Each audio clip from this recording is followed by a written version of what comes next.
नमस्कार साथियों, light mood के यूट्यूब प्लेटफॉर्म पे आपका एक बार फिर से स्वागत है। आज देखेंगे हम 15 मई के सारे इंपॉर्टेंट क्वेश्चंस। साथियों, पहला question, union government announced how much reduction in TDS TCS rates till 31 मार्च 2021। तो 2021 तक के लिए जो भी टैक्स का रेट है वह कितना किया गया है कम करके। टीडीएस होता है, आपको बता दें टीडीएस और टीसीएस में डिफरेंस क्या है। टीडीएस होता है टैक्स डिडक्शन एट सोर्स और टीसीएस होता है tax collection at source. TDS का मतलब अगर मान लो कि 10% टैक्स है, 10% टैक्स रेस्ट है और इसको घटा के 7.5% कर दिया गया।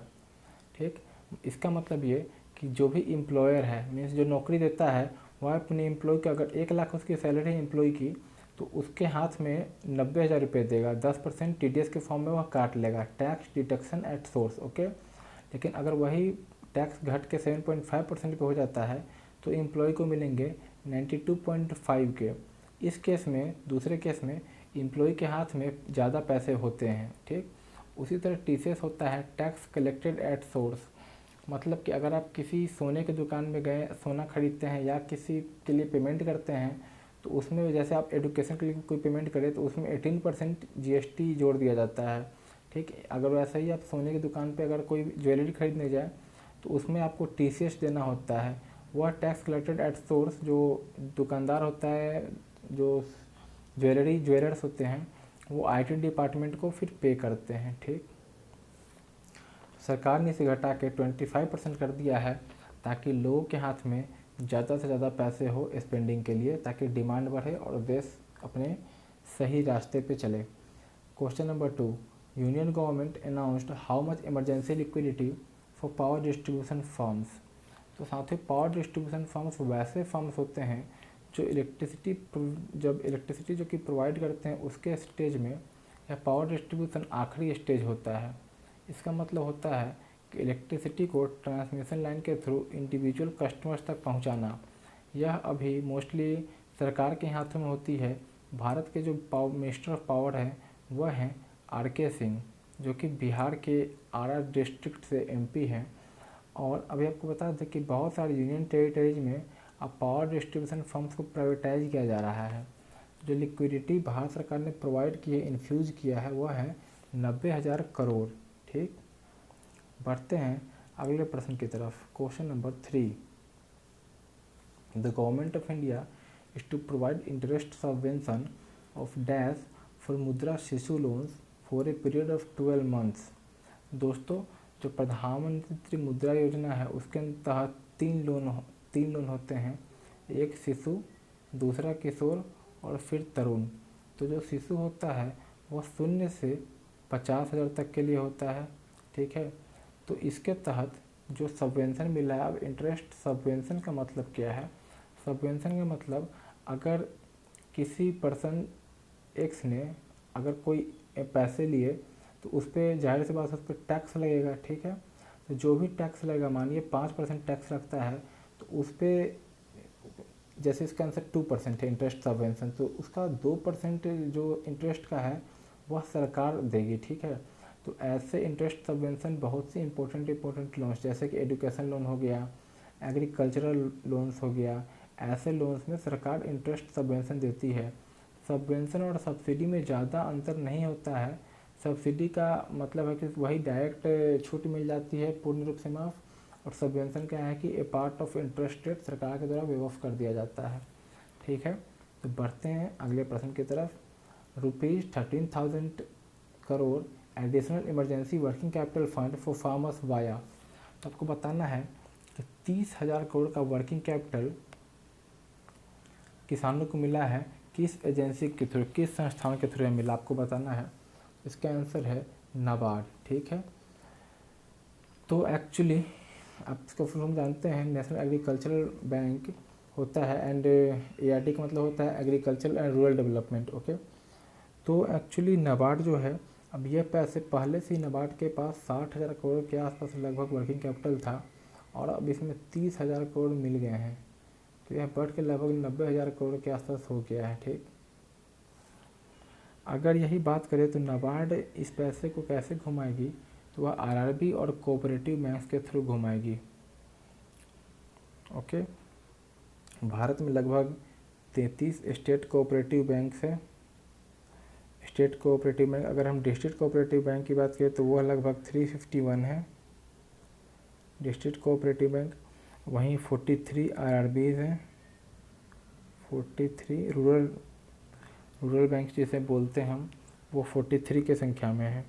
सरकार ने एक्चुअली यह जो पैसे दिए हैं वह मोस्टली स्मॉल जो छोटे और मार्जिनल फार्मर्स होते हैं उनको हेल्प करेगी। अभी खरीफ का फसल लगा है खेतों में, तो रबी का फसल और अगले साल की खरीफ के फसल के हार्वेस्टिंग तक कोई प्रॉब्लम किसान को ना आए, इसलिए हम वर्किंग कैपिटल एडिशनल प्रोवाइड किया जा रहा है, ताकि जब तक देश में अनाज रहेगा तब तक देश चलता रहेगा। ठीक है, बढ़ते हैं 5वें प्रश्न की तरफ। ₹2 lakh crore concessional credit boost 2.5 crore farmers through. यह काफ़ी अच्छा क्वेश्चन है। आपको बताना है कि 2 लाख करोड़ का कंसेशनल क्रेडिट बूस्ट मिला है 2.5 करोड़ किसानों के लिए, तो किसके थ्रू मिल रहा है? इसका सही आंसर है KCC, मतलब कि किसान क्रेडिट कार्ड। आपको बता दें किसान क्रेडिट कार्ड में पहले एनिमल हस्बेंड्री और फिशरीज़ को इंक्लूड नहीं किया जाता है, बट इस कंसेशन क्रेडिट बूस्ट में एनिमल हस्बेंड्री और फिशरीज़, मत्स्य पालन और पशुपालन दोनों को शामिल किया जाएगा। तो लगभग 2.5 करोड़ को 2 लाख करोड़ रुपए मिलेंगे। अगर मैथमेटिक्स लगाएं तो लगभग 5 × 4 मीन्स हर एक किसान को लगभग 1.25 लाख रुपए मिलेंगे। मीन्स 1.25 लाख रुपए हर एक किसान को मिलेंगे। ओके, 1.25 लाख रुपए हर एक किसान के खाते में जाएंगे। तो हमने देखा कि एक तो 1.25 लाख किसान हर एक के खाते में जा रहा है, प्लस पिछले क्वेश्चन के थ्रू हमने देखा कि नाबार्ड ने भी 90,000 करोड़ का लिक्विडिटी इन्फ्यूज किया है वर्किंग कैपिटल में, ताकि लोगों को रबी और खरीफ फसलों तक कोई दिक्कत ना आए और लोगों को पैसे मिलते रहें। तो ये सारे अच्छे कदम हैं किसानों के लिए।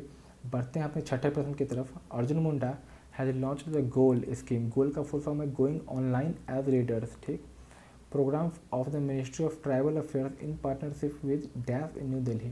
तो अर्जुन मुंडा जो कि भारत के मिनिस्टर ऑफ ट्राइबल अफेयर्स है, यह झारखंड से आते हैं। झारखंड मीन्स झारखंड में अगर बहुत बोले तो जो खंड होता है उसका मतलब होता है सेक्शन, और झाड़ का मतलब होता है फॉरेस्ट।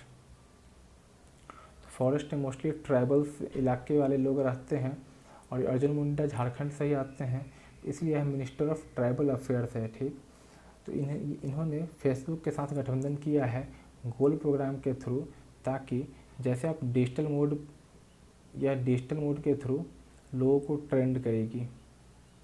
डिजिटल मोड के थ्रू फेसबुक जितने भी ट्राइबल लोग हैं उनको ट्रेंड करेगी। बढ़ते हैं अगले प्रश्न की तरफ। Which of the following country has become the first European country to declare its domestic coronavirus outbreak officially over. सबसे पहला यूरोपियन कंट्री बना है स्लोवेनिया, जिसने कि कोरोना वायरस को कंटेन कर लिया है। तो काफ़ी अच्छी खबर है। बढ़ते हैं 8वें प्रश्न की तरफ। इन USA armed forces day 2020 is observed on. USA में जो आर्म्ड फोर्सेस हैं वह लगभग मई के हमेशा 3rd सैटरडे को मनाया जाता है, 3rd सैटरडे को। तो इस साल तारीख था 16, तो इसका आंसर होगा 16 मई। ठीक है साथियों, बढ़ते हैं अगले प्रश्न की तरफ। Which edition of extraordinary G20 virtual trade and investment ministerial meet was held under the presidency of Saudi Arabia. तो यह था G20 का दूसरा वर्चुअल ट्रेड। ठीक, G20 बेसिकली जब ब्रिटेन विट सम्मेलन हुआ था, जिसके तहत IMF, वर्ल्ड बैंक बने, फिर 90s में जाकर वर्ल्ड ट्रेड ऑर्गेनाइजेशन बना, उसी के तहत यह G20 की भी स्थापना हुई थी, जिसमें कि 20 देश है। इसके फाउंडर्स वही G7 कंट्रीज थे। इसका काम ग्लोबल लेवल पे ताकि इकोनॉमिक डेवलपमेंट हो सके उसके लिए हुआ था। 2019 में G20 जापान में हुआ था। अगर यहीं G20 की बात करें तो इस साल यह 2020 में यह सऊदी अरबिया के ही रियाद में होने वाला है। नवंबर में इसका होने वाला था, कोरोना के कारण पता नहीं क्या होगा, हो सकता है ये वर्चुअल चले जाए। बट अभी जो virtual trade and investor ministerial meet है, मीन्स जो मिनिस्टर्स मिल रहे हैं, वह सऊदी अरबिया के ही रियाद में चल रहा है। बढ़ते हैं अपने अगले प्रश्न की तरफ।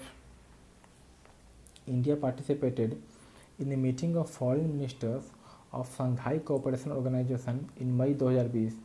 Shanghai Cooperation Organisation is an intergovernmental organisation founded in which year. साथियों, जो एससीओ है, शंघाई कोऑपरेशन ऑर्गेनाइजेशन, तो यह जो है आप देख सकते हो, यह शंघाई में इसका हेडक्वार्टर है इस ऑर्गेनाइजेशन का। यहाँ पे फॉरेन मिनिस्टर्स मीट हुआ है, ठीक है साथियों। और यह जो फाउंड किया गया था,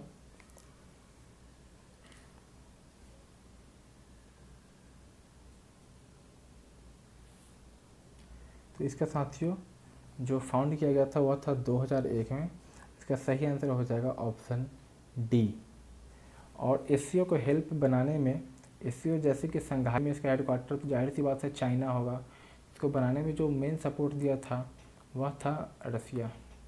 आपको पता होगा कि स्टार्टिंग में जब चाइना 1949 में अलग हुआ था, एक पीआरसी बना था जो कि अभी चाइना है, और एक आरओसी बना जो कि ताइवान है अभी में। तो इसमें जो सपोर्ट किया था, मीन्स जिसके कारण लड़ाई हुई थी, वह यूएसएसआर ही था। मीन्स उस टाइम का अभी जो रसिया है उन्होंने ही सपोर्ट किया था।